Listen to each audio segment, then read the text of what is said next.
Good morning, Chris Gonzalez. Good morning, Gert. What's up? Greetings from the Netherlands. What's up, Sam Salinas? Good morning. Thank you, boys, for joining us today.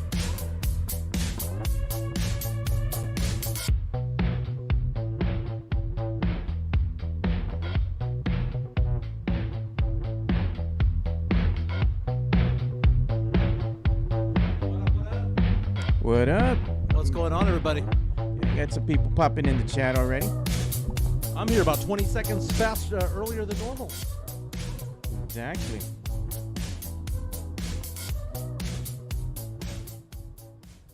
Welcome to another episode of the Alamo City Sportscast with Mike Jimenez and Joe Garcia. Make sure to subscribe and hit that like button. Join the discussion as we broadcast live from beautiful West San Antonio. And remember to tip your hosts as it helps the show grow. What's going on, San Antonio? What's up, South Texas? This is the Alamo City Sportscast coming at you from the west side of San Antonio. My name's Mike Jimenez. That is Joe Garcia. We go for about an hour 15, hour and a half, talking sports, pop culture, nostalgia, just a lot of guy talk, a lot of locker room talk. What we talk about is what we say at bars, right? This is something that we have a good time with. We're Monday through Friday, 10 a.m. on the dot. I'm getting better about punctuality. Only game in town. Only game in town.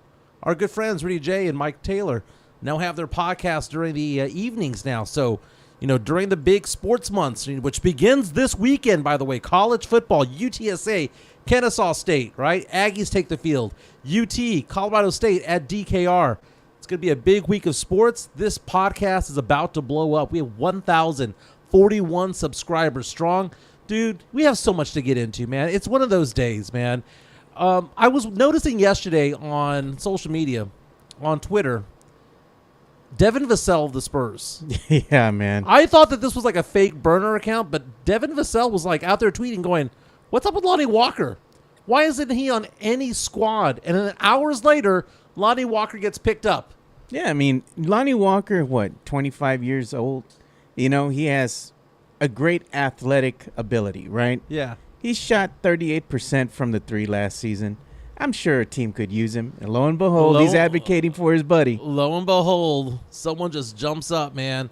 By the way, speaking of Devin Vassell, happy birthday to Devin Vassell. Happy birthday. So we'll talk about Lonnie Walker. And would Spurs fans ever want to have Lonnie back? I mean, why is his career the way that it is? He's a journeyman now. He is. He's going to be one of those guys, at the end of his career, he's going to have like 9 or 10 different jerseys that he played for in his career, right? Like Jamal Mashburn back in the day. We're going to talk about Kelvin Johnson. What do we expect from Kelvin this year? Because all I see on social media is Kelvin Johnson getting ripped. Yeah. Right? Hitting the gym, losing weight. People are back and forth when it comes to him. You know, people are back and forth. It's like there's some that are excited. They're going, hey, man, he's in the best shape of his life. Others are like, well, why hasn't he done this before? Then you have others who are like, dude, are you getting too small? Because remember, he was known as big body. Yeah. Not anymore. Well, the thing with Keldon is that I think Kelvin Johnson is getting ripped and getting into shape now because this is the product of Spurs fan. So Spurs fan last year had a mixed bag with him when it came to Keldon, right? Half of the fan base loved him. The other half was turning on him. Mm-hmm. And I saw somewhere on social media that he saw this. You know, he's like, I'm just doing the best I can out there, and everybody's kind of turning on me. They're not happy with him. And he's like, well, I can only control what I can control. His response is, I'm going to the gym, getting into shape. Well, for a while there, Keldon was the highest paid Spur. Yeah. You know, not anymore, but he was at some point. He was getting all the run. He was getting all the minutes. He was getting the points, all the touches. Yeah. And then, you know, things changed when Victor Wembanyama came to the Spurs and was the generational player. A lot of things change when you get that number one pick. Then Keldon goes to being the 6th man, 7th man, 8th man on the team. And it's one of those things like, where does he fit? Because I understand why he would be upset about the fact that a lot of Spurs fans kind of turned. Yeah. Because he was the biggest trading chip. Because he has a salary that is very nice. It's very juicy for other teams to swallow up, right? He was locked up for a while. Nice guy, corporate guy, right? Gold medalist. So Kelvin Johnson is going to be back on this team, it looks like, right? Doesn't look like the Spurs are going to get rid of him. So what can we expect from Kelvin Johnson? What can we expect from the Cowboys when it comes to Dak Prescott? Because not much. The Athletic released its rankings of positional players, and guess what? They have Dak ranked as a top 10 player. Are you going to say at it's their position? positionless football? Oh, positionless football. Isn't that your phrase for I basketball? hate positionless basketball. People use that for every player when there's only like maybe 30 players in the NBA who can play positionless Lord. basketball. Maybe 60. And your favorite stat, effective EFG. field goal shooting. EFG, baby.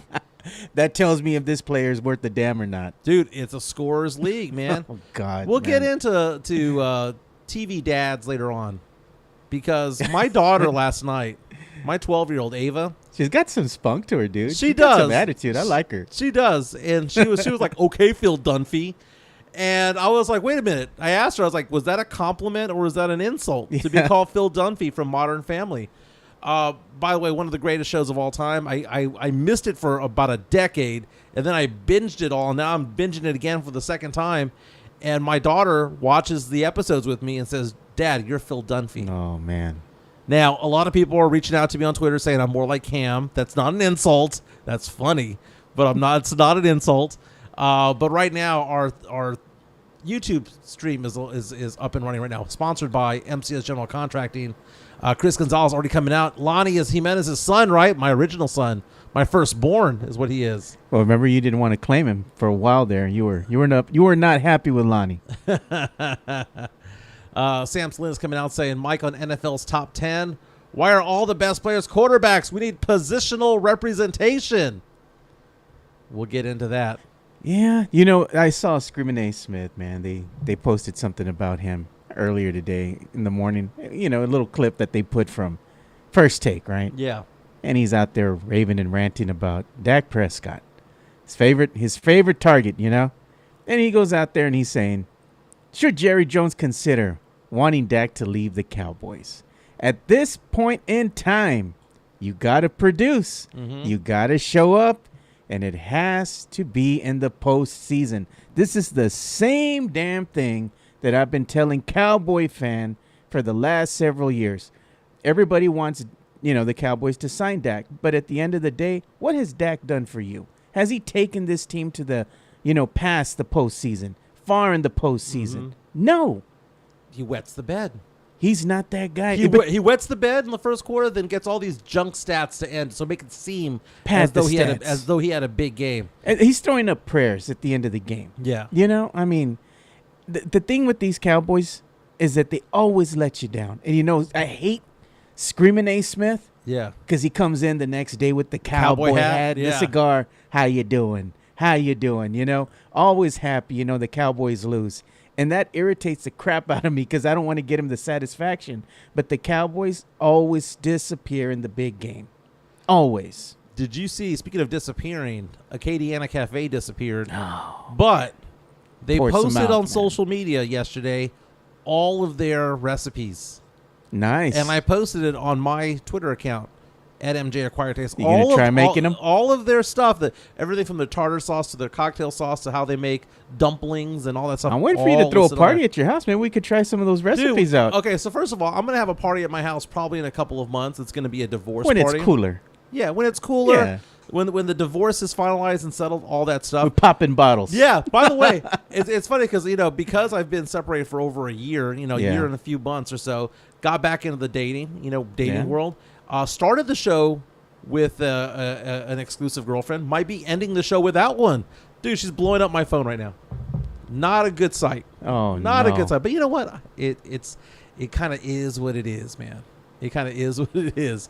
I'm having a fun time right now, hanging out with Joe Garcia. Hey, the show is your therapy. It's your therapy. It's a therapy couch. Dude, hey.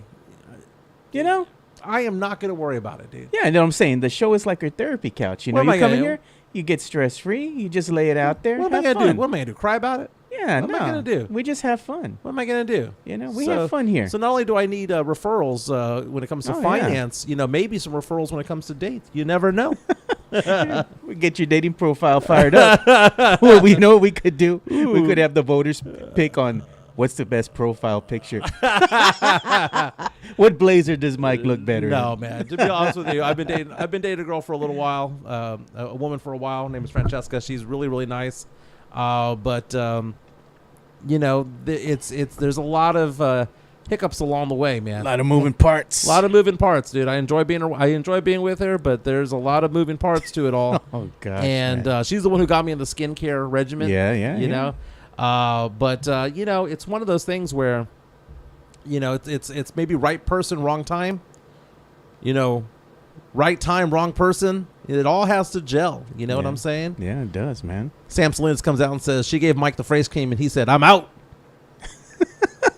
Chris Gonzalez saying Christmas divorce party. Oh my goodness, dude. You know, I hope we don't break up, but I'm not gonna Christmas divorce party. Goodness, man. Oh, but This look is at funny. Mario Cavazos. But who is going to replace and exceed what Dak has down? That says, I guess Jerry will ask Pat McCombs to take over. Well, the thing is that the Cowboys don't have any alternative. And so Jerry Jones, after signing CeeDee Lamb got the second biggest non-quarterback deal of all time, $34 million, $100 million of it guaranteed. A lot of it in bonus money this year. Only going to count against the cap like $1.5 million this year. Now you have to divert your attention to the next thing. And Jerry Jones has been very, very explicit about it. He goes, we had to fix the whole CeeDee Lamb situation because he was not at camp. That's what he told reporters. He was not at camp, and therefore we had to fix that situation. That it was okay to put Dak on the back burner a little bit because Dak was there at camp.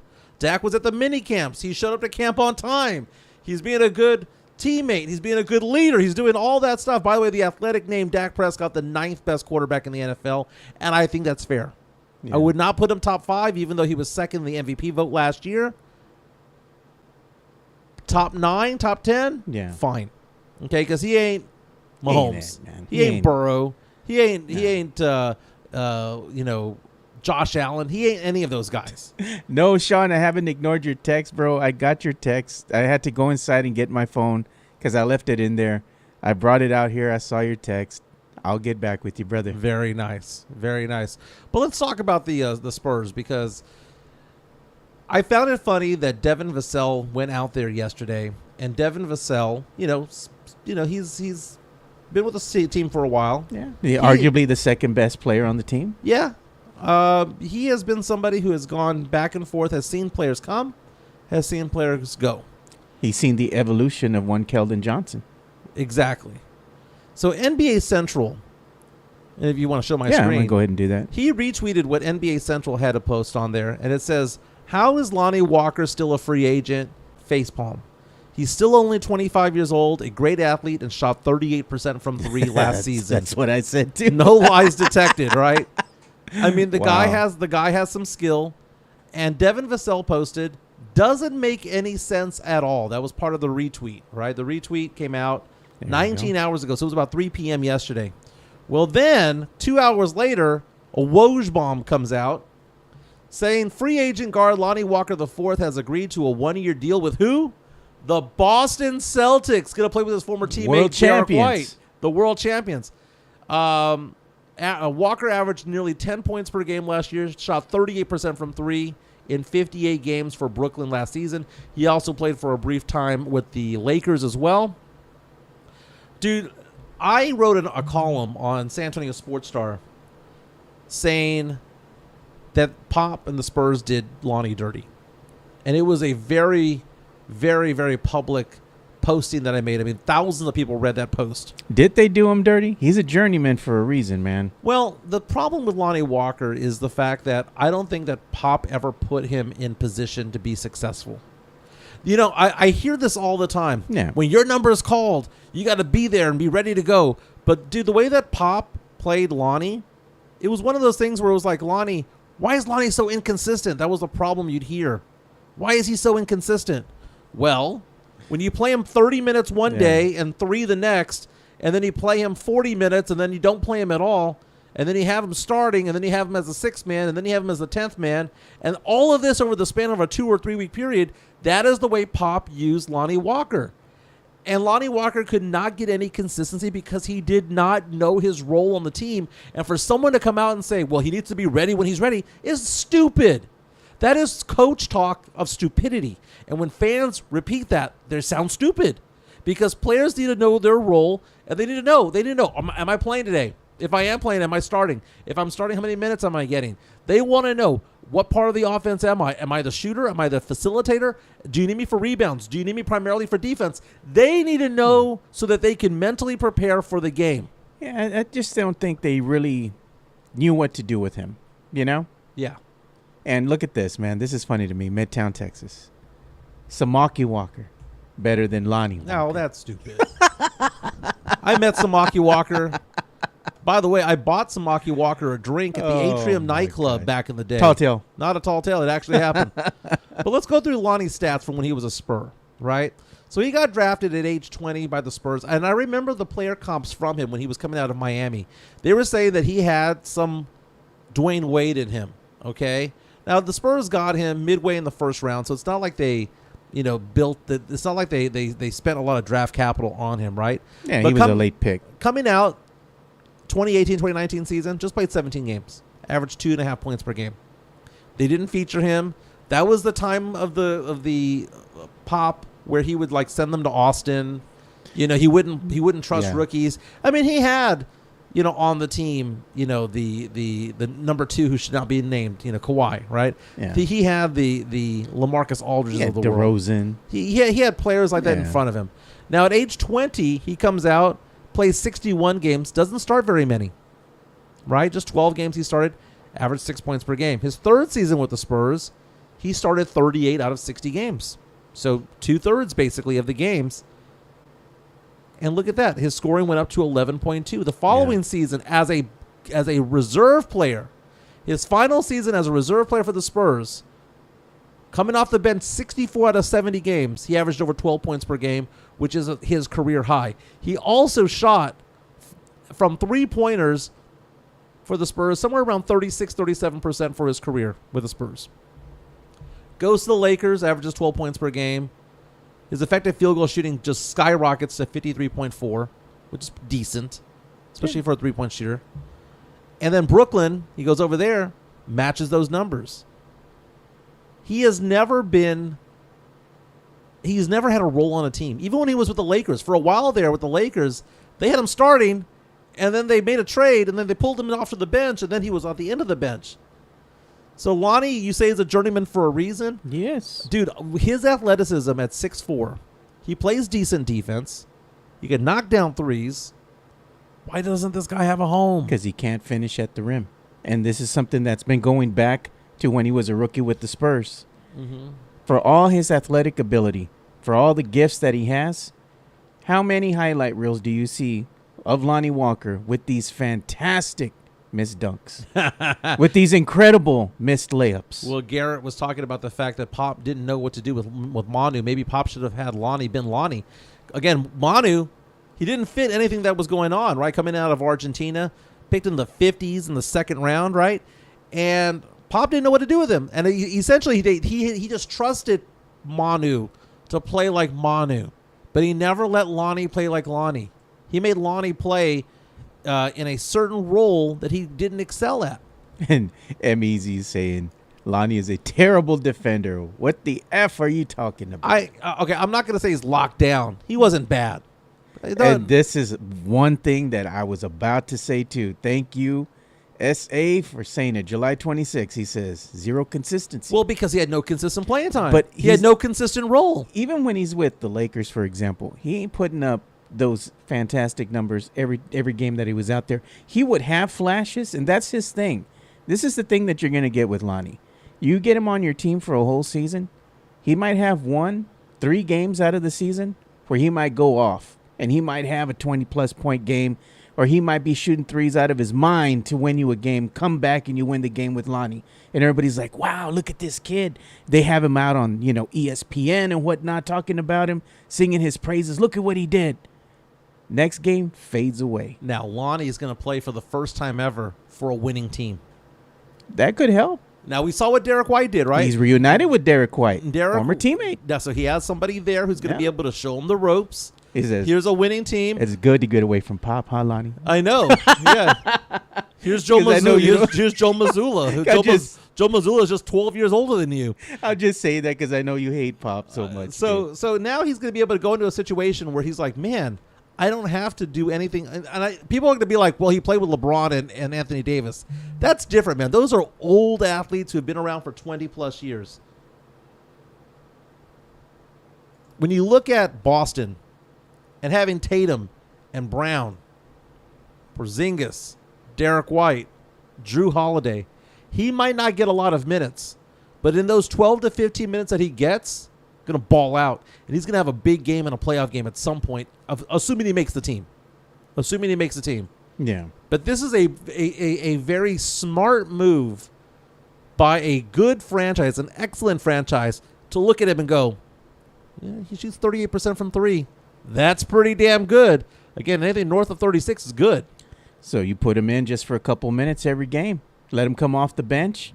Be Derrick White's backup. Let him play a couple minutes at the end of quarters or whatnot. Backup Derrick White, backup Drew Holiday. Just say, hey, look, man, these guys are going to get 36 minutes. You're going to get 16. You're going to back up that dude for 8 10. and that dude for 8, right? You're going to get 10. Even if it is 10. I'd rather have 10 in a chip than go to play for Brooklyn and get 18 minutes per game and be getting your asses handed to you every game. He plays for 10 minutes a game and he gets millions of dollars. Hey, Sam Salinas reaching out saying he'll be cut before Christmas. So, Merry Christmas, fella. Give him a little stocking. Here's your severance pay. Very nice. Hey, man, Merry Christmas. Here's a stocking with candy cane in it. Yeah. Hit the road, kid. Let's give some love to Jeff Garcia from Locked On Spurs and Ken's 5. We've been talking Spurs, and he's our guy when it comes to local Spurs coverage. Locked On Spurs with more than 5,000 subscribers on YouTube. Locked On Spurs is your daily Spurs podcast, hosted by Jeff Garcia, the lead Spurs writer for Ken's 5 San Antonio. Jeff has a healthy plethora of guests all the time on the Locked On Spurs podcast. You can also follow Jeff on Threads at JeffGKens5SA. You can also follow Jeff on Twitter at JeffGSpursZone. So make sure you go ahead and give Jeff a follow not only on Threads and Twitter, but also on YouTube at youtube.com/@LockedOnSpurs. This is where you're going to be able to find the replay of the Locked On Spurs podcast. Make sure to like, subscribe, and share. That's right. I subscribe on Spotify and YouTube, and you should too. They have a video of Devin Vassell's birthday. I was looking it up right now. His birthday was actually last week, but the video just got released on Instagram of Spurs teammates with cupcakes and whatnot wishing Devin Vassell a happy birthday. I'm sure Kelvin Johnson said thank you, but no thank you, because he's been getting ripped. I got a story about Kelvin Johnson, man. He's been hitting the gym hard. And another thing he does to stay in shape is he likes to go and box, dude. Yeah. My good friend over here, Jacob DeLeon of Action Sports Network, he put something on his Instagram. I don't know if he still has it on or not, but he had posted video because he goes and does video with Kelvin Johnson. And he posted the video of Kelvin Johnson working out inside the ring, dude. He was out there with the boxing gloves and whatnot, getting in shape. Yeah, they do the Davies Entertainment stuff. He goes to the Davies gym, which is by the airport. There's Great cardio. There's a big mural there of Kelvin Johnson at that boxing facility.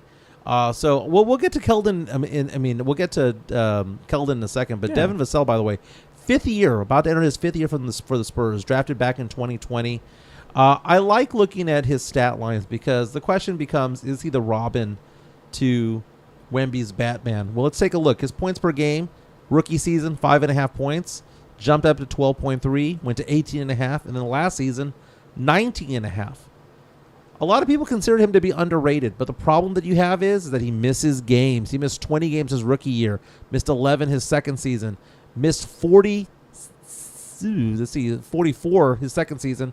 Last season had 68 games played, missed 14. Some of it's not going to be simply because of injury. Some of it's because of rest and whatnot. But he probably did miss about 10 games due to injury this past season. In order for him to be considered really a Robin, doesn't he need to average about 21 points per game? The trajectory is there. His three-point shooting, 37% for his career, 81% from the free throw line. He's a good player. He's a good piece. I would ideally want Devin Vassell to be the number 3 guy with this team. Can he take a leap again and average 21 points per game? He can. Now that he has Chris Paul passing him the ball, Now that he has Harrison Barnes playing as opposed to Julian Champagny, Yeah. it might make life a little bit easier for Devin Vassell to get his shot off. Look at Greg over here watching this on the YouTube. He says, he's not our Robin. He's our Kawhi. Well, the problem is Kawhi could play, lockdown defense. Devin Vassell, when he was at Florida State, was a lockdown defender. For some reason, he goes to the NBA, and all of that lockdown D just went away. He's okay. He's an okay defender. Aight. He's all right. Yeah. But in college, he was a lockdown defender who was an okay shooter. Now he's a good shooter who's an okay defensive player. I got a rebuttal for that. Maybe when he came over here to the Spurs, Coach Pop said, no need to play defense here. That's not what we want you to do out on the court. Because Coach Pop is going to pop. Right. I want you to shoot. I want you to do these other things out there. And if he wants to get that playing time, going to have to go ahead and get in the good graces of one Coach Popovich, because if you don't go out there and do what he wants, he's going to sit you on the bench. Mm-hmm. So maybe you don't want him to play defense no more. Maybe I thought he liked defense. I thought that was the thing. Maybe he does. But now that you have Sohan getting better defensively, you have Wemby, who's going to win Defensive Player of the Year more than likely this year.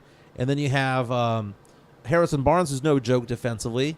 Maybe, just maybe, Vassell's defense gets better because everyone else around him is getting better. Yeah. By the way, I'm looking at some video right now of Kelvin Johnson in the offseason. Look how thin he is, man. Getting ripped. He's getting ripped. Now, he's no longer big body.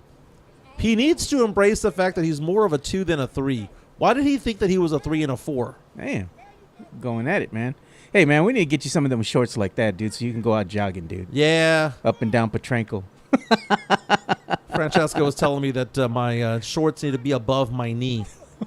God, the shorts. I know. She was giving me crap because I had these trunks on and I had these shorts on that I was wearing out in Austin. Yeah. And they were a little bit below the knee. And she goes, what is it with these dad clothes?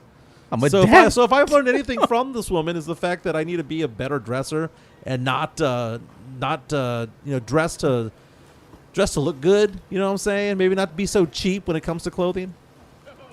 There you go. Yeah, Kelvin Johnson putting in that work, man.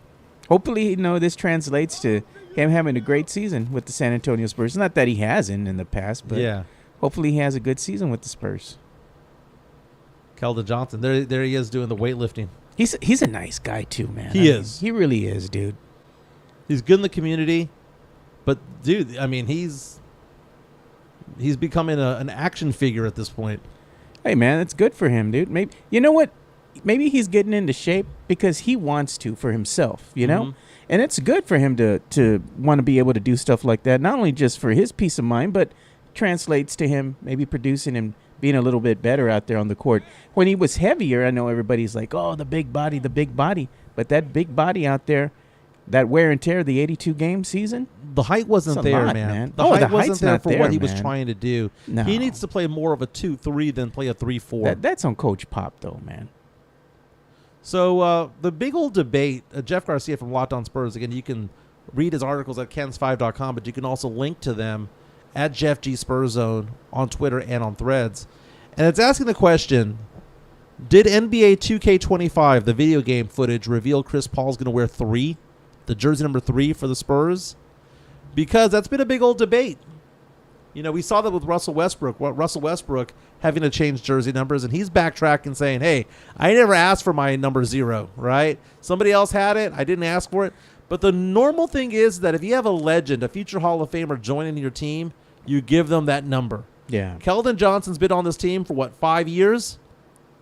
Long time. He's been part of that. But again, Chris Paul is known as what? CP what? 3. CP3. Because he's Chris Paul the third. CP3. And the fact of the matter is that apparently, as part of the video game, Chris Paul is shown in the Spurs jersey wearing the number 3 and Keldon Johnson wearing something else. But Keldon Johnson has said early in the season that he was not going to change his number, but the video game shows Keldon Johnson wearing a what? A 0. A 0. Agent 0 right there. Wait a minute. Isn't Johnny Moore 00? Man, but this is a video game, though, man. It's a video game. It's a video game. You know what? And the funny thing is, but do they know? Does EA Sports or whoever makes this have the actual data? I'm gonna put this out there, man. There's this guy that I know that goes out on Twitter. Biggest fraud that I've ever seen ever, and I ain't gonna name no names because I ain't like that. But you see this stuff, right? Like this, right? Like we're watching, and we can go ahead and contemplate, right? Hey, maybe the video game knows something we don't, right? But we're not gonna go out there and say, I got sources that are telling me this is gonna be his number moving, going forward. Nobody knows that. Well, dude. here's the thing: the video game companies do have intimate relationships with the players. Yeah, but I'm saying you can't. They do, because you can't look at this and be dude, like, the you players, got inside sources. The player, Come on, dude, they do have inside sources. I'm saying you as like you're reporting, right? Okay. So you're reporting for a media outlet. Right. You can't look at this video game thing that's happening right here on the screen and say, "Oh, I have inside sources." No, you don't, man. You don't have inside sources. The video game company, I'm sure they might. Yeah. Maybe they've been, talking with the Spurs, and they're like, "Hey, what number is Keldon going to wear this year? Put number 0. CP3 is number 3. Put that in the game." Now, who says CPO sounds better? Nah. CPO, almost like C3PO. That's Connor. Connor, welcome to the show, my man. CPO sounds better. I like that. But it's funny when you see these NFL players lobby EA Sports and lobby the Madden game for a higher rating, higher ranking. They're like, they're competitive about it, man. They don't want to be some scrub on a video game. Oh my God! Look at this burn, bro. For CP3 coming in hot. CP0, no rings, no MVPs, big bust. No. Ay, my goodness. Welcome, Connor. Welcome to the party, my man. He's coming in hot, dude. He's out here baking already, dude. Mark, what if Webby asked to wear 21 tomorrow? Will you be mad? Oh, hell. That ain't going to happen, man. That ain't going to happen. So a lot of people are saying, and I know that the rumor out there is that Pop urged Keldon, as Hooper Flash mentions, to give that number to CP3. But you know what? Part of me thinks to myself, because I know that we have, what's that girl from Australia that is on Spurs Twitter? Zed's Dead. Zed's Dead, yeah. Okay. She was basically going off on Twitter the other day saying that, CP3 is a rental. He might not be there past the All-Star break. And if he does play with this team the full season, it's going to be just one season. So why would Keldon Johnson do it? You do it because you just do it. Okay? I don't blame Keldon for wanting to keep that number if he decides that he wants to keep that number, right? But it does kind of make him a little bit of a DICK. Okay? Yeah. Because we have a legend coming in. Now, it might be a legend with no rings, but you have a future Hall of Famer coming in. You're gonna throw your nose up at a future Hall of Famer? Come on, man. Yeah. Look at that. That's what I was thinking about. What if CP3 gets number 33? Isn't that Boris Diaw's number? Hey, man. Is he still with this Boris Diaw? What was Boris Is he a Diaw? Legend? Is he Spurs legend? Who was 33 back in the day? I got to figure that out.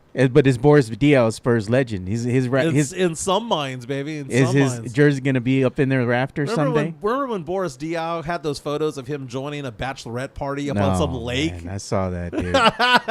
Random, man. Random. No boats, man. There's a comedian that says if your girl says that she's going someplace where there are boats, she ain't going to be your girl when she comes back. Boats are where cochino things happen. Oh, look, they tagged us. Hooper Flash says he tagged us in a post here about CP3's number. Nice. Oh God, I saw that. CP210. I like that one. So the NFL season starts 1 week from today, Joe. I know. 1 week from today, and the Thursday. You got Friday. You got a Thursday game, got a Friday game, like in Brazil. Yeah, Brazil. Sao Paulo. Then you have the fact that The Athletic released its rankings for the top players at every position, right? Dak Prescott at number 9 among quarterbacks. Dakota Rain Prescott. Mm-hmm.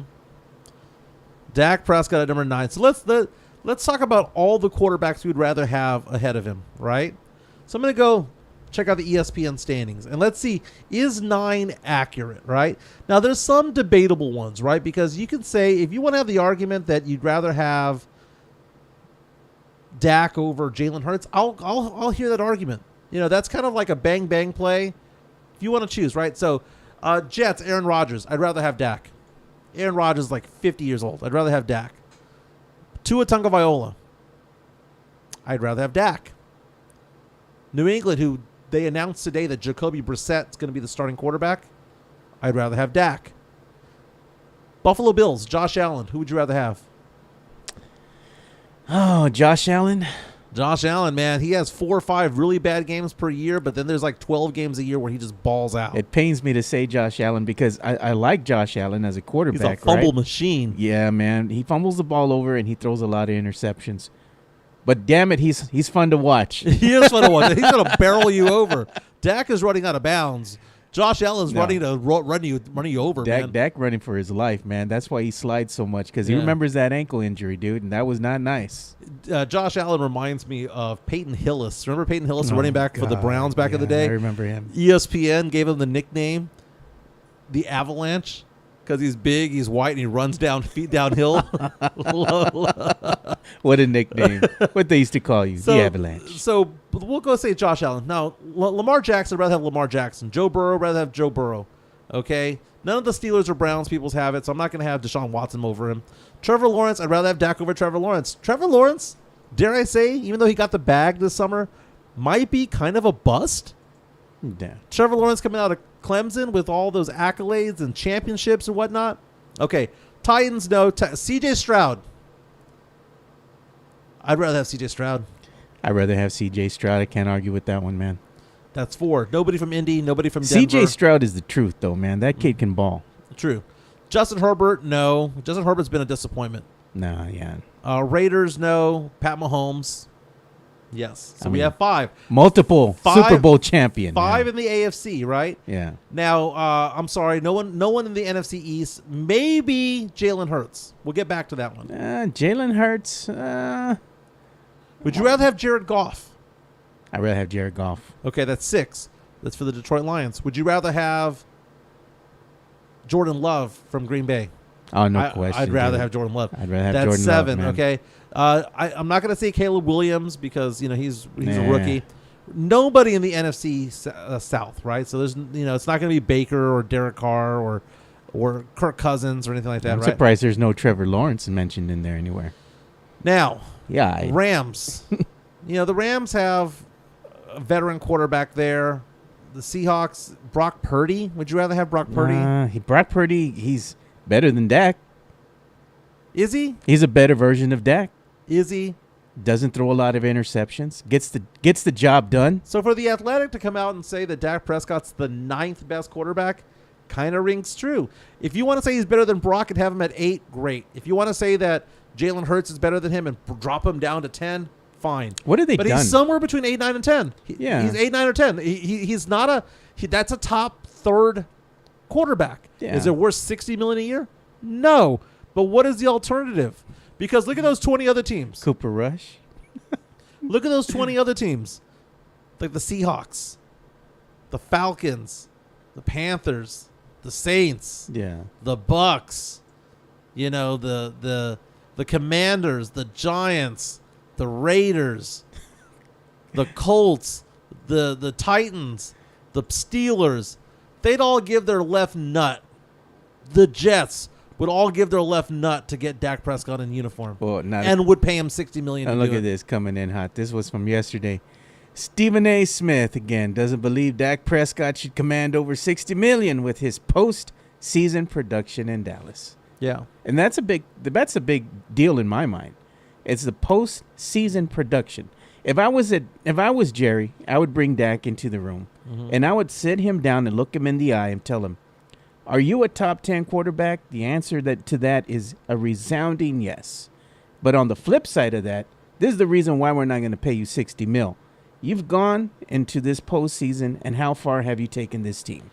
The problem is Jerry has no leverage to say that. I'm just saying. I would say that is a regular leverage, and he can look at it and go, eat $40 million on the cap if you don't want to pay me $60.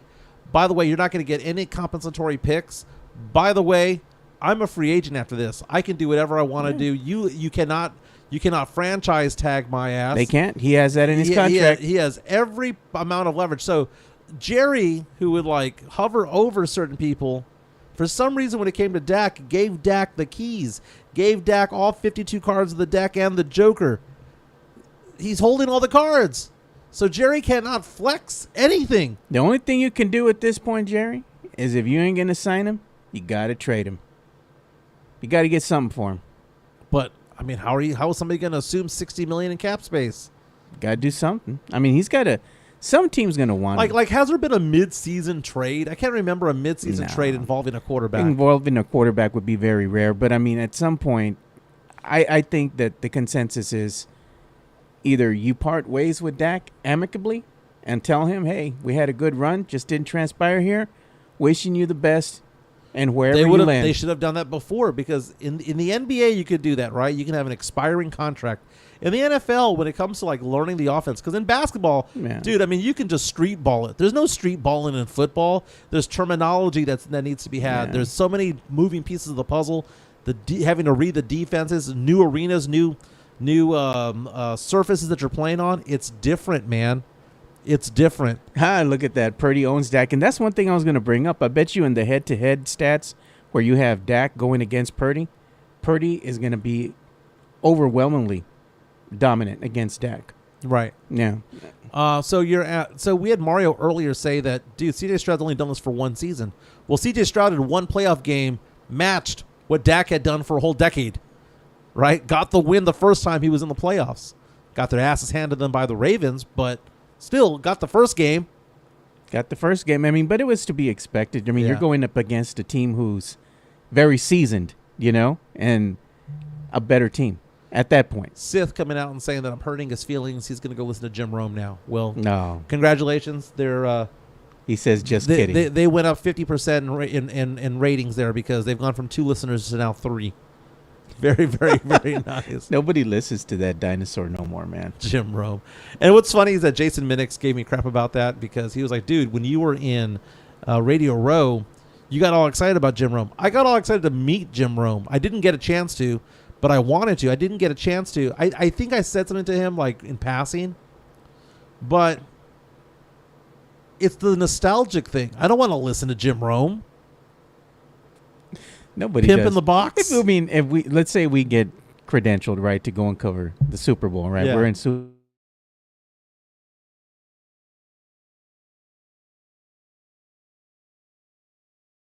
Got time for a quick interview? No. I ain't going up to him and asking him to come over the table and let's do a quick interview with him. I'd let him walk. I'd get anybody but him. Anyone but him. Very nice. Let's give some love to MCS General Contracting because our chat line is sponsored by MCS. And by the way, while we're doing that, we see the number of people who are there watching the show right now. Yeah. Do us a favor right now and hit the like button. Like, subscribe, share. Share this content with other people. We're live on Facebook as well. Share this content with other people. Dude, I met somebody last week who was like, dude, I missed your old show on Sports Star. I said, dude, I'm doing a podcast. Me and Joe. Had no idea. Subscribed on the spot. Ready to go, man. So just let us know. MCS General Contracting, Diamond Hard Concrete. MCS General Contracting, more than 30 years of combined experience in concrete placement. They are the best in the business. Honest pricing, high quality work. They get going on house foundations, driveways, concrete patio decks. If you want to extend the deck, extend the driveway. If you're a business and you need to put together a slab, a parking lot, or other concrete placement services or sidewalks, reach out to MCS General Contracting at 210-774-9155. They're confident in their skills, so give Chris Leha over at MCS General Contracting a call at 210-774-9155. And thank you for being a sponsor of this show. Man, they built a sidewalk on the side of my house. Did a fantastic job doing it. Can we go to 2 Box real fast? Sure. They did a fantastic job doing it, man. I cannot tell you how happy I was, man. They didn't make fun of me because of my yard. They didn't make fun of me because I had pipes exposed by my dogs and the digging. And the fact of the matter is, here's what happened. My home builder just didn't care at the end. He crapped the bed when it came to that. Yeah, they left things exposed. My dogs further exposed it. The weather further exposed it. And he looked around my house and goes, dude, you need to fix this. You need to fix that. You need to fix this. Did a fantastic job. Got me in contact with people to fix other things around my house. Did an amazing job. MCS General Contracting, 210-774-9155. Again, the chat powered by MCS, 210-774-9155. 9155. Let's give some love to me, by the way.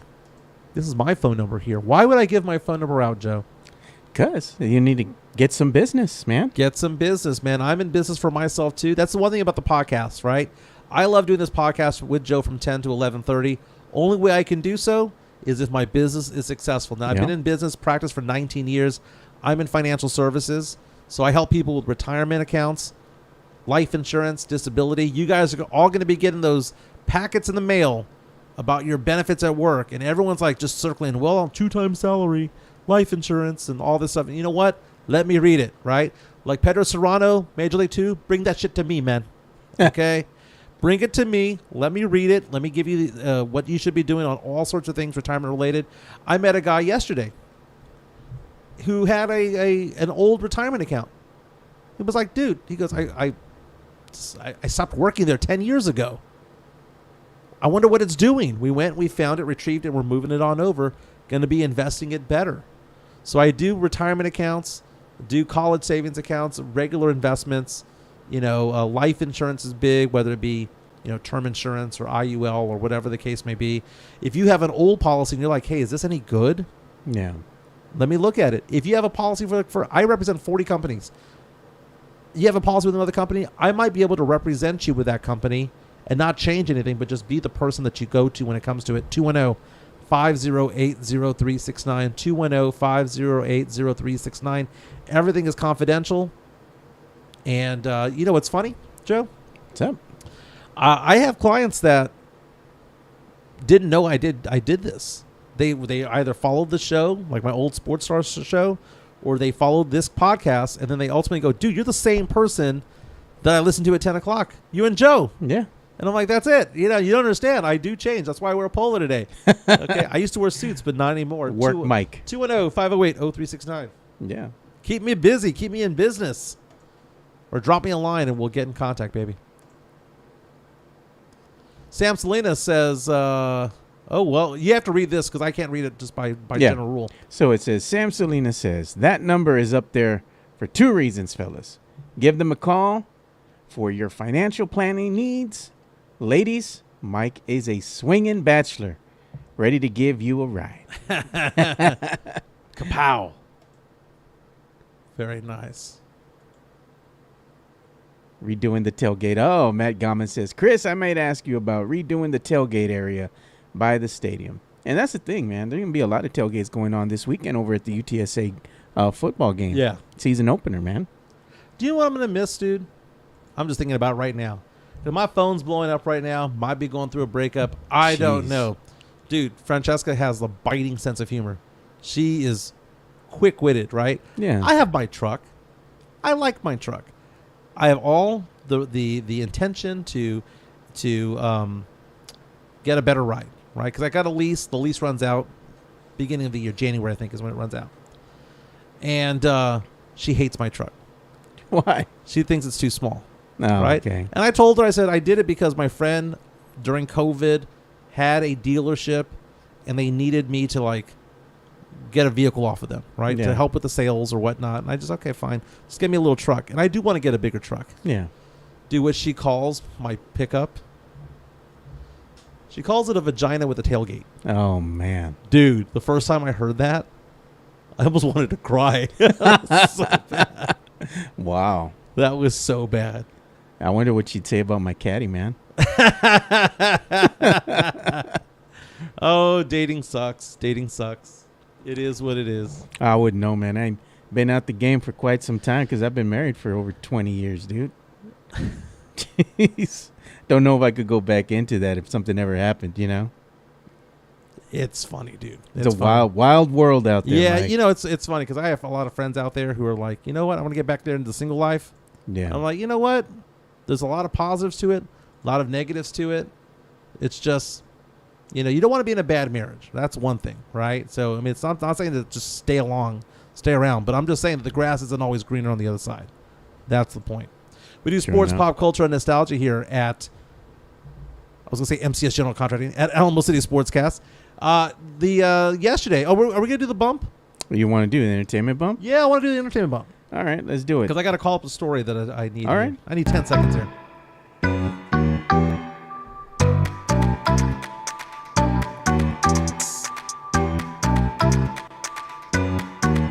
we're big fans of Jenna Ortega.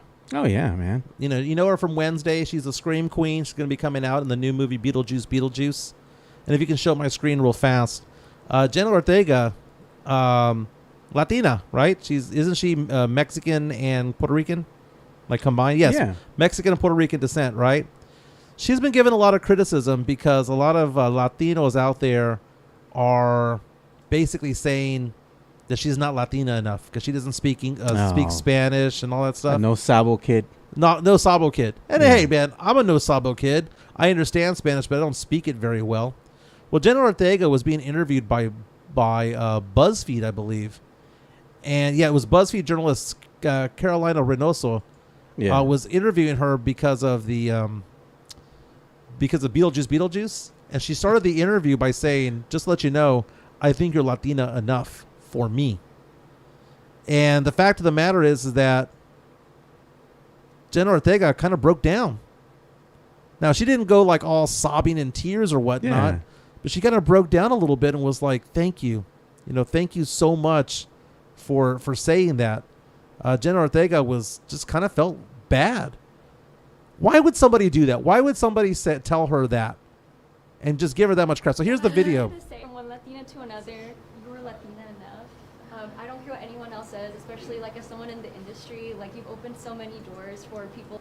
So you are Latina enough. Thank you so much for everything you do. I really appreciate you. Gave her a big old hug. You are Latina enough, and she felt happy that someone was able to say that to her. I think she's just getting a lot of hate, man, because how are you not ethnic enough? What does that even mean? Like if you're of a certain race, if you're a minority, for example, and people call you out because, hey, you're not Mexican enough, you're this. What does that even mean, dude? You are who you are, Doesn't really matter what other people think about you, It is who you are, You're not. You can't change the color of your skin. You can't. And it's just a bunch of haters out there, man. That's all it is. Do you know what it is? I'll tell you exactly what it is. It's the fact that Jenna Ortega is super successful. It is jealousy. Like, you need to check off all the boxes, right? And you know what? Women tear down other women, and I hate to say it, brutal, minorities tend to tear down other minorities. They do, man. There's a funny TikTok thing going on right now where it's about African American men, right? And how they make fun of other African American men for liking certain things or being proud of certain things. Like it shows him with his kids, like playing dolls with his kids, and they're like, "Oh, look at him! He's a good dad." They're making fun of him. Yeah. Or he says, "Hey man, don't forget my birthday party's this weekend." He goes, and the friends are screaming at him, "Look at him being proud because he was born!" Dude, we tear down ourselves, and it's so disappointing. But Jenna Ortega, dude, her IMDb is really good, man. And she's so good in Wednesday. Mario Cavazos. Oh, is she a little baby coconut? You know what? She's a talented coconut. I like this, Sith. Can't change your skin. Tell that to Sammy Sosa. Oh my God, bro. You mean Samuel. Sammy, bro. Man, him and Mark McGuire, bro. Barry Bonds. They ever going to get into the Hall of Fame? Mm-hmm. Ever? Barry Bonds, yes. It's because the old reporters, the old heads, are gonna eventually retire or die. The holier the thou. Now Pete Rose is different because he bet on the game. Oh man, right? But you can't discount his accomplishments though. But Mike Lupica, remember Mike Lupica from I think he's the Detroit Free Press, him and Mitch Albom and all that stuff. It's those guys that are like holier than thou that think that baseball. He was one of the sports reporters on ESPN back in the day. Yeah. That they think to themselves, oh, it's so pure. Dude, baseball's been about cheating from the get-go. You make fun of the Houston Astros with the trash cans and things like that. Were they cheating? Yes, they were cheating, right? But Astro fan gets so, like, upset when you bring that up, man. I mean, come on, man. Why do they have trash cans? Why do they have those types of trash cans? Those trash cans from like the 1980s, 1990s that were like aluminum. It wasn't the one that you get at Home Depot You know, that they're clanging the ones that you play, you know, on the street corners in New York, right? Yeah, look at Greg. Greg is saying, Castanella, he's saying, I think it's Bond's last year of eligibility. Well, that's for the writers to do it. Then Yeah. you have the Veterans Committee, and the Veterans Committee is the one that's probably going to get him over. But speaking of old-time ESPN stuff, did you hear that it's the end of an era for Around the Horn? Yeah, man, that's been the rumor for quite some time now. I mean, that show is a little dated already, dude. It's been around for a long time. Dude, Tony Reale, who went from basically an intern to then him doing like, oh, well, here are the mistakes that you did during the show on PTI, has been running that show for probably 2 decades by now. It's a long time. They had a good run, though, man. All the big names of reporters they have, I believe they're going to go through next year. So they've announced that it's ending, but it's going to go until next summer, if I'm not mistaken. Yeah. So Tony Reale did a fantastic job. By the way, Tony Reale, one of the few journalists out there who on Ash Wednesday would wear the ash on his forehead. On top of that, talks about how he has a kid that was born with special needs. Tony Reale as a guy, if you follow him on social media, is very, very fun to watch. Yeah, he's a cool guy, I'm a big fan of Tony Reale. Was on mysa.com.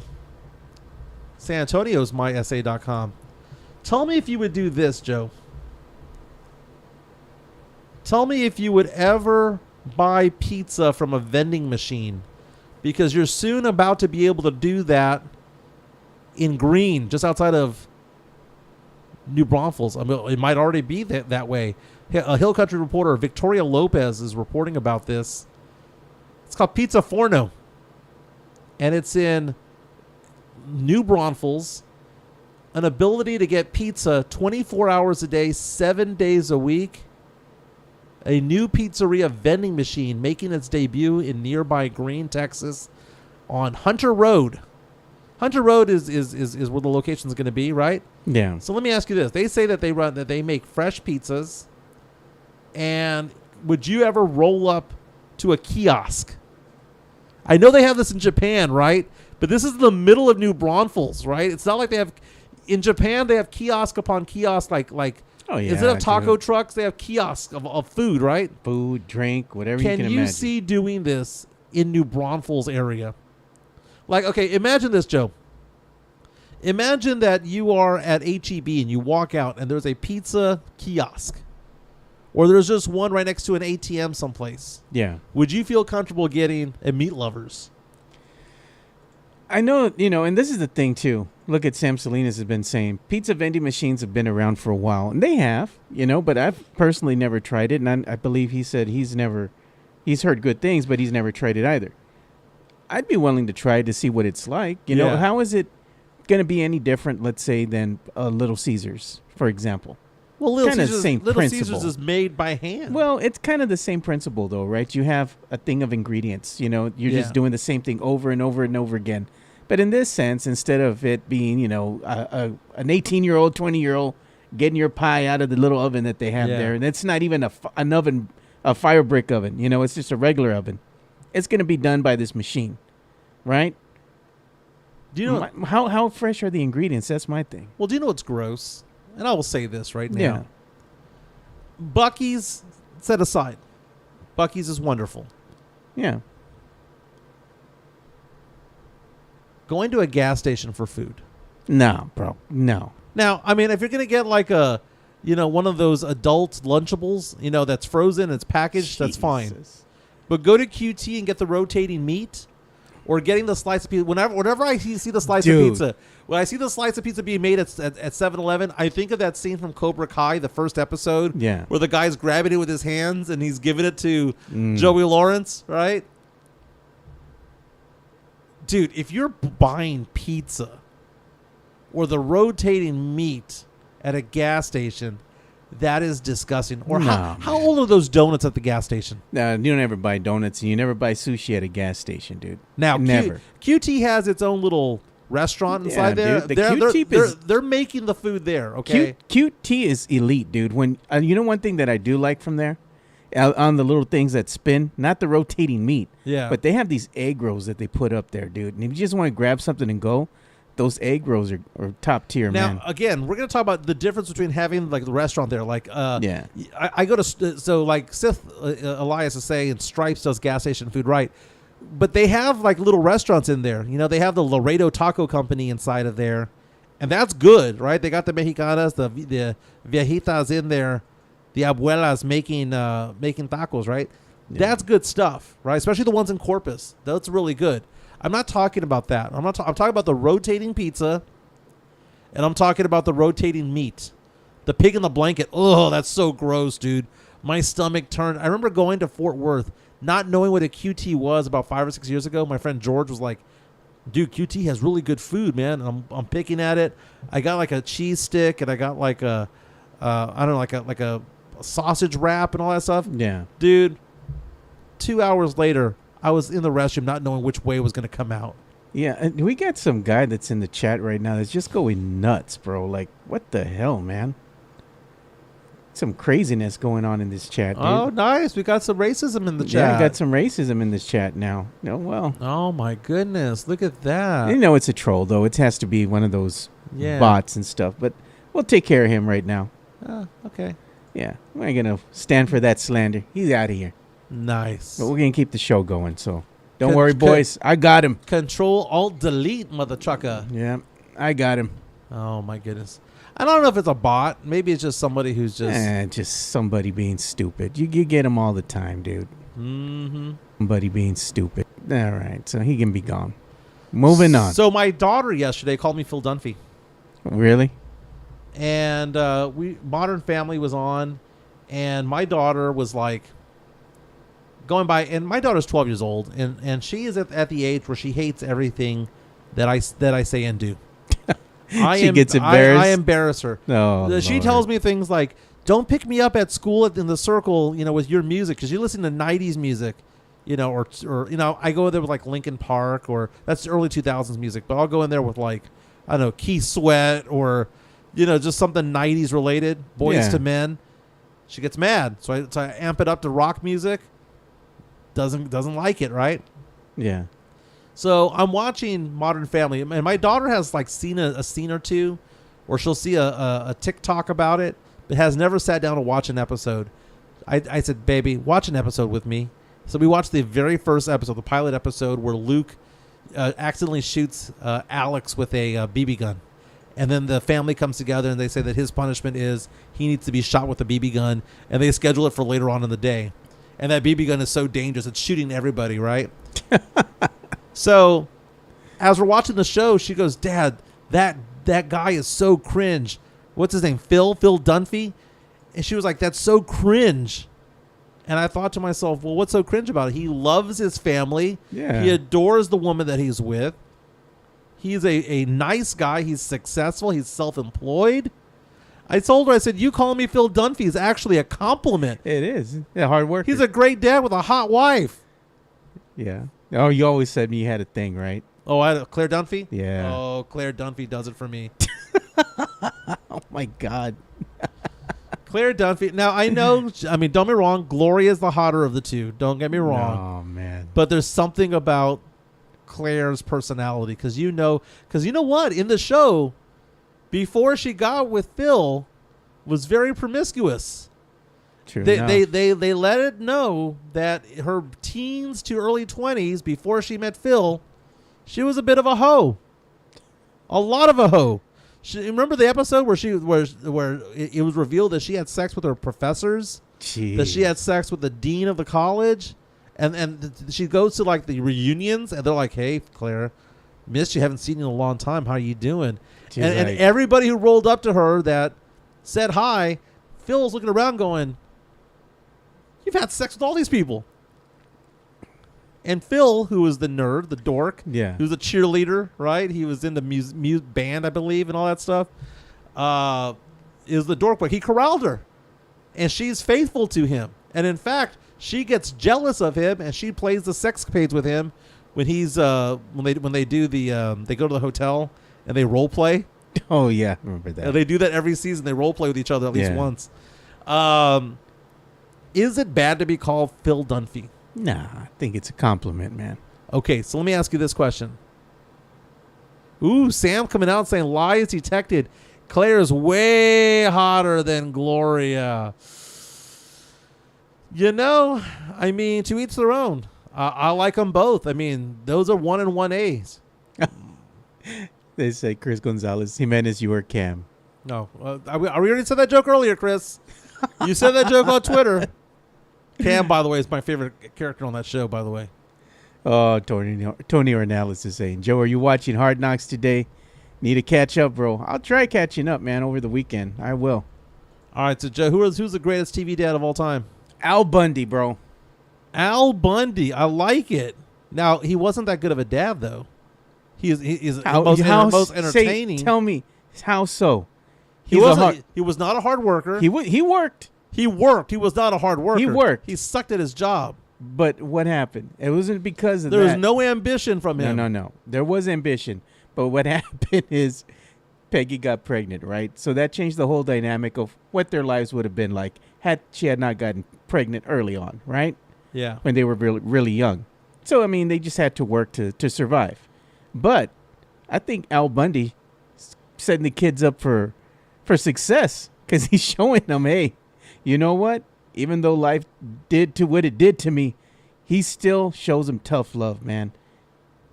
You know, a lot of the things he's done in that show, he's just showing them the way life is. He just showed blue collar bro. He just showed his son about biggins.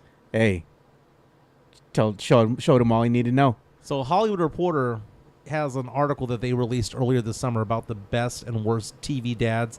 Let's see what they say. Okay, Danny Tanner from Full House. Now they're not ranking them; they're just listing them. Danny Tanner, Full House. I mean, he was notoriously the one that I think his wife had passed away, and he raises the 3 daughters along with Uncle Jesse and Dave Coulier's character. I don't know what his name was. Okay, we'll give him a positive name there. Yeah. Modern Family. Miss Cam and Mitch right there. You have Phil Dunphy. You have Jay Pritchett. All good dads. Never saw Bill Paxton in Big Love. What about Mr. Brady? Sure, Jan. Yeah. I don't remember the show too much. I've seen episodes, but I don't remember him being a good dad. I remember him being a dad, maybe being accepting of the fact that he's like a stepdad for the 3 girls. Yeah, he's one of those. He's a guy that stepdad. Really, he stepped up. He stepped up. Yeah. We got Peter Griffin from Family Guy Oh. as one of the worst ones because he's very selfish, Yeah, right? man. Now, what about Hank Hill? Hank Hill. He's the stereotypical dad. That boy ain't right. That boy ain't right. Always working on the yard, working on the car, Drinking beer. Yeah. He is simultaneously a really good dad and a really bad dad. He's a good dad because he loves his son. He loves his wife. Faithful to his wife. Will do anything for his son. He also took in Luann Platter. Oh, yeah. You the know? spare. But, but he's also bad because he's not very accepting of his son. He thinks his son might be gay. You know, he thinks his son is a little bit effeminate. Yeah, he's a little too far left. Feminine, rather. He's a little too far left, man. Because he likes theater. You know, he likes to play dress up and comedy, that kind of stuff. But here's the thing. Bobby Hill's not gay. Bobby Hill had a thing for the Asian girl across the street. Connie Jr. All of the family. Oh, man, that's like beyond my time, bro. It's funny shows, though, man. I haven't seen like a lot of episodes, but what I do see of that show was very, very cutting edge back then. Home Improvement. Tim Allen. That's a bit, dude. As Tim the Toolman Taylor. Only good thing about that show is that you had all of the hotties from Baywatch back in the day who showed up on that show as the Tool Girls. Yeah, man. I mean, how stupid was it for them to have a show about a guy who's on public access? Like he's a star because he's on public access doing a Tool show. Him and that other guy, his co-host. Yeah, the guy with Karn, I think is his name, with the big old beard. beard. Yeah, man. Still looking the same way, man. John and Kate +8. No, thank you. Oh, here we go. Bill Cosby. Look at that, Tony Ornelas. Best dad, Bill Cosby and Tony Danza. Bill Cosby and Tony Danza. Nice. By the way, speaking of Tony Danza, from Who's the Boss, I saw this TikTok the other day about Tony Danza where it says he's a complete dick playing softball. Yeah. Because of the slide that he has at the beginning of the show where they have the opening credits. Yeah. He goes, I gotta show that, dude. Have we shown this real fast? I don't think we have. Hey, but we also have a incoming $2 super chat from Midtown Texas here. I'll show that on the screen right now. School is back. And he's saying, Mike hates regular dudes. Who are the regular dudes we're talking about here? Like Al Bundy. Al Bundy's not regular. He's cochino. Hey, that's a regular dude, bro. He keeping it real. I'm trying to find you remember what I'm talking about here? The slide that he had playing softball. Here it is. Here it is.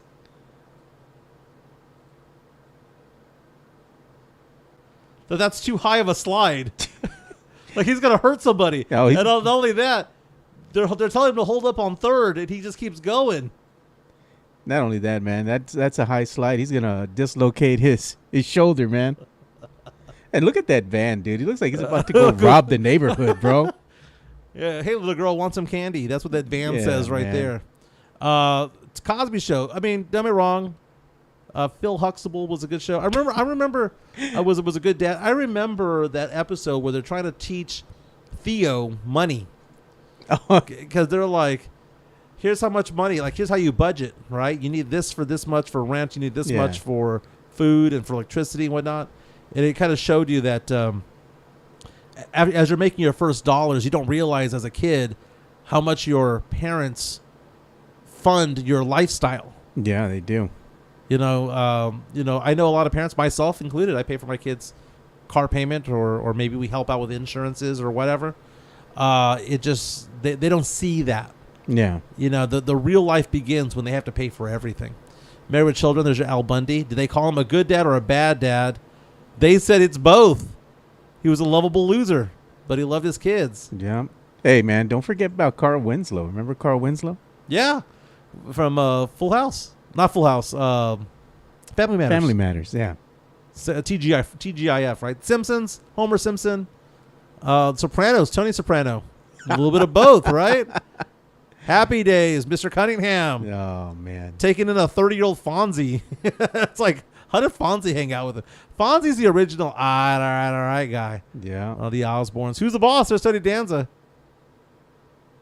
Dude, Arrested Development, man. When you have Michael Bluth, Jason Bateman's character. That show was so damn funny back in the day, dude. Arrested Development. When it first came out. It was so cutting edge, man. Yeah, it was so funny. And so many shows, from Modern Family to The Office, copied it. Yeah. George Lopez show. Shameless. I got into Shameless recently. Frank Gallagher. Family Ties. When you have the young Republican Michael Keaton, and then he had the former hippie parents trying to raise him. Hated Roseanne. Roseanne's a crap show. Why do you hate it? Just don't like regular people. Oh, God, that's what I was told, right? I'm gonna go ahead and stick with Phil Dunphy as being the greatest TV dad of all time. We'll go with that. Any good comments coming in? Yeah, I'm just going down here. Best dad. No, Tony. Okay, here's the thing, man. There's two TV shows. So Walter White. Tony Nalla says best dad by any means necessary is Walter White from Breaking Bad. It's funny. The two shows about drugs that came out in the early 2000s, you had Breaking Bad and you had Weeds. Hey, man. Weeds was a great show, right? And she was smoking hot, too. She was. Something Parker. What was it? Mary Louise Parker? Mary Louise Parker. Both shows had something in common. It wasn't just the drugs. It was the fact that the family had a lack of life insurance. Yeah. And it turned the family into the drug world because they need money to maintain their lifestyle. They needed money, and neither dad had life insurance. That was the moral of the story of both shows. If they had a term life policy, they would have been fine as a family. Walter White dying, knows he's going to die, wants to take care of his family, becomes a drug kingpin. Same thing goes on with Weeds. She starts selling weed at the baseball games, the Little League games, and then builds an empire.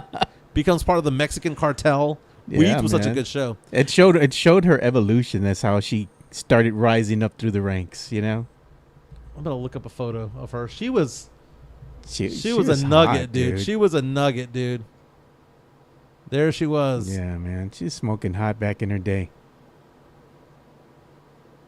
That was a good show. That was a good show. I enjoyed watching it. Speaking of which, the guy on the far right was on for a season on Modern Family. Oh, really? Yeah, good show. Oh, there she is. Oh, that's right. She'd always have like an iced coffee. She was always sipping on it, right? Yeah. That was the was the thing, dude. I remember the shows. Good times. Good stuff, man. I'm also looking at the hot sheets on the X. Mm-hmm. See what else is popping right now, man. We got any breaking news, anything happening here that we need to be made aware of? I know that we have a lot of college football is going to be kicking off. I know Tim Gonzalez had been saying that in the chat, really excited about college football kicking off this week. I believe he says they have some games starting off tonight, actually. To kick off the college football season. Yeah, it typically does start on Thursdays. I know they had a game last week as well. One game. They had one game, and it turned out to be an upset. Yeah.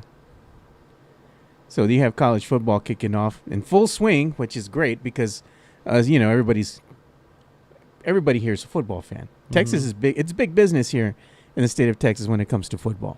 Well, take a look at that.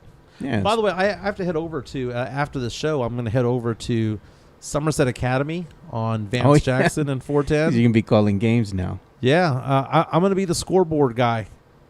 I've never done it before. Have no idea what to expect.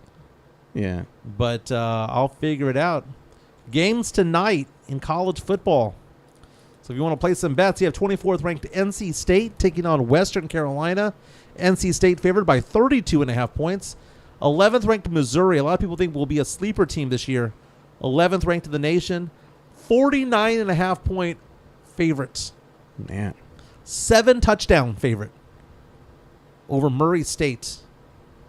You also have tonight Kansas, 22nd ranked Kansas against Lindenwood. Dude, Kansas was never a good football team. Tell me you can't even find Lindenwood on the map, man. No, dude, not at all. They don't even have a logo. On the Google, when I'm looking at, they don't even have their school logo up. It's just a gray shield. And then you have 12th ranked Utah going up against Utah. So you have 4 games tonight. Yeah. 4 of them featuring top 25 teams. 12th ranked Utah, 22nd ranked Kansas, 11th ranked Missouri, 24th ranked NC State. Look at the spreads. Tonight's games, 32.5, 49.5, 48, and 40. So collectively, Vegas thinks that these 4 teams are going to win by a combined 160 points. That's nuts, dude. But it's college football, baby, and you can place bets on it. Yeah. And then tomorrow on Friday, you have Temple against number 16 ranked Oklahoma. Mm-hmm. You're also going to have on Saturday, the 31st here, at 11 a.m., early game, number 14 Clemson going up against number 1 overall Georgia. And then that same Saturday at 11 a.m., again another early game, number 8 Penn State going up against West Virginia. Mm-hmm. So those are going to be your early games to kick off, college football weekend. Now, high school football gets going in San Antonio today as well. So it does. Today is August 29th, so you're going to have Clemens at Taft, over at Gus Stadium, Brandeis and O'Connor at Ferris. These are 7 o'clock kickoffs. Comanche at Poth. Yeah. Smithson Valley, Roosevelt at Comalander Stadium. That's also 7 o'clock kickoff. All of these are 7 o'clock kickoffs. Kingsville Kine against Brack at Alamo Stadium. Pearsall against Edison at SAISD Sports Complex. South San McCollum at Harlandale Memorial, which is a great stadium. I love that stadium. And then Bernie at Piper at Warrior Coliseum. Again, all kickoffs at 7 o'clock today. Yeah, I believe that's going to be part of Bernie and Piper are going to be part of the Pigskin Classic that's sponsored by or brought to you by KSAT 12. And tomorrow, Charlotte against Somerset Collegiate Academy. I think that's my game tomorrow. Is that going to be your game? That's going to be my my game. You're going to call? Yeah, I got to have that announcer voice. That's an 8-yard pickup by Joe Garcia. You're going to have that Howard Cosell voice. Down at the 32-yard line. Jeez, man. That's so annoying, man. I can't stand that voice, dude. Everyone talking about the calm before the storm right now, man. Yeah. There will be lots to talk about next week. Jason Garcia in the show right now. Jason Garcia coming in from Portland, Oregon. Portland in the From chat. San Antonio, baby. Got to take that job over there in the Pacific Northwest. Yeah. Checking out all the breweries out there. Yeah, we knew about that. Tim Gonzalez, the high school, the Pigskin Classic, as KSAT 12 is going to showcase some of these high school football teams starting today. That's pretty cool how they do that, man, for the kids. I believe they put them up in the Alamo Dome. You know? Oh, is that what's going on today? That's usually where they put them out. They have the Is that Pigskin today, Classic. Yeah, I believe it starts today. Gotta check that out. Because I know it goes through Thursday, and I believe they have it on Friday. Of course, they can't do nothing on Saturday because they're going to have the UTSA football game. But I believe they play on the UTSA football turf. You know, they got it all laid out there already for the kids, man. So Jalen Hurts of the Eagles is saying that he's going to have a bigger role in the offense because Jason Kelce is no longer there. That's got to be a big thing, man, because Kelce just anchored that offensive line. The tush push. The tush push and all that stuff. You can't. Other teams can't do it. You know why? Because they didn't have Jason Kelce doing it. Jason Kelce, who, by the way, this week signed a 3-year, $100 million deal along with his brother, Travis Kelce, to take their New Heights podcast over to Amazon. Yep. So he's making money. He's making more money as a podcaster. He made $10 million last year, going to make $17 million this year as a podcaster. You know what else he was doing? I saw a commercial of him with him and his wife. Oh, yeah, I saw that commercial. They're doing that commercial now. I think it's for YouTube TV. Yeah. Yeah. That's pretty cool, though, yeah, man. she's telling him, hey, there's lots of games going on. Which game are you going to watch? And yeah. You could record all of these games. You can watch them picture in picture and all that stuff. It was good. I like his wife, dude. His wife, low-key, nugget. No, she is, dude. I mean, how can she not be? Even after all those kids. Nugget, she was a former athlete herself, former volleyball player. Have you ever heard the story that he tells about how they met? No. They met on Tinder. Wow, how about that? And she thought that it was fake because, you know, he's an NFL player. Yeah. And apparently he got drunk off his ass and made a fool out of himself and was drunk by the time she showed up to the bar. Wow. And that she gave him a second chance, and that as he got with her the second date was like, that's the one. He finally sobered up. He sobered enough to see what was there, man. Good for him. Yeah, man. He fumbled the bag, but she gave him another chance. Jacoby Brissett is the starting quarterback for your New England Patriots. So if you're going to be doing some drafting for the fantasy football, Jacoby Brissett's your guy. Yeah. We need to have a Alamo Sportscast fantasy league. You think so? You got to put it together, man. We got a week to set this up, man. Do it, man. I think they do that through the ESPN website. You can go ahead and get your fantasy football thing going, fantasy draft. The Cleveland Browns restructured a deal with Deshaun Watson. Deshaun Watson, who signed a deal for $46 million a year a couple of years ago, despite the fact that he was dropping the towel all the time. Yeah. Restructured his deal to save the Browns $36 million in cap space. And Shohei Ohtani has inked a card deal with Topps, along with Fanatics Collectibles. Oh, yeah. Ohtani, man. I know that they have a lot of hype going on right now because Topps basketball cards are back. The Prism packs are back now. And apparently they have a new Wemby card that's going to be highly sought after. Jeff Garcia from Locked On Spurs at Ken's 5 has an article about that from on KenS5.com from yesterday regarding that. Yeah, so make sure you check that out. See what's going on. See if you want to go ahead and press your luck and buy a couple packs, man. I know people are going to buy all the boxes and whatnot, you know. Jeff Garcia tweeted a little while ago during the show that heads up Boston fans, spoke with Lonnie Walker's camp, was told he is ready to earn his keep with the Celtics. Lonnie Walker signing a 1-year deal with the NBA champs. Going to join Derrick White over there in Boston. It's a 1-year deal, man. Well, I mean, you know, again, he's had some seasons where he's averaged 12 points per game. He shot 38% from 3 last year, 37% for his career. He can light up from 3. Just give him a roll, dude. Give him a roll. 12 minutes per game, 14 minutes per game. Just give him a roll out there. Yeah. To back up Drew, to back up Derek, and just give him a roll. Look at this, man. I'm scrolling through the X. Divorced Dad Rock. Heavy early morning. Divorced Dad Rock playlist on Spotify, dude. Like, oh my God, man. They got a playlist for everything now, Mike. Yeah, Divorced Dad Rock is like Hinder.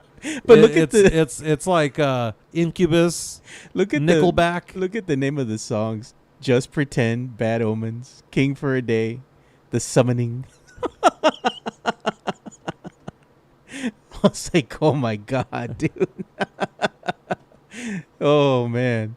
That's funny. Hey, maybe we should make a playlist for you. You could play it at your party, you know? Yeah. And you're gonna have some country in there. I got some Macallan 15 that I'm gonna pop open. Oh, nice, dude. Very nice. Bring me a bottle too. I'll add to the purse. You know? Very cool. Legion Hoops, is that a legit site? Yeah, it's a legit site. Saying that Steph Curry is signing an extension with the Warriors. Well, he is an Olympian. You know, they probably want him to finish his career out over there. Let me see here. Adrian Wojnarowski. Let me see if Woj dropped this one. Dropped 4 minutes ago. So this is a Woj bomb breaking news. Dropped 4 minutes ago. It says Golden State Warriors star Steph Curry has agreed to a 1-year, $62.6 million extension that will keep him under contract through 2027. His agent tells ESPN. Wemby's gonna get $75 million, dude. Wow. The Spurs are going to have to sign him for 4 years, $300 million. And there are going to be some Spurs fans out there going to be like, no player is worth $300 million. No, don't never say never, because Spurs. It's going to happen. They're going to wind up having to pay a lot of money. They want to keep Wemby. It's going to happen. You know, they want to keep Wemby happy. They're going to have to pay him once his rookie deal's, over with.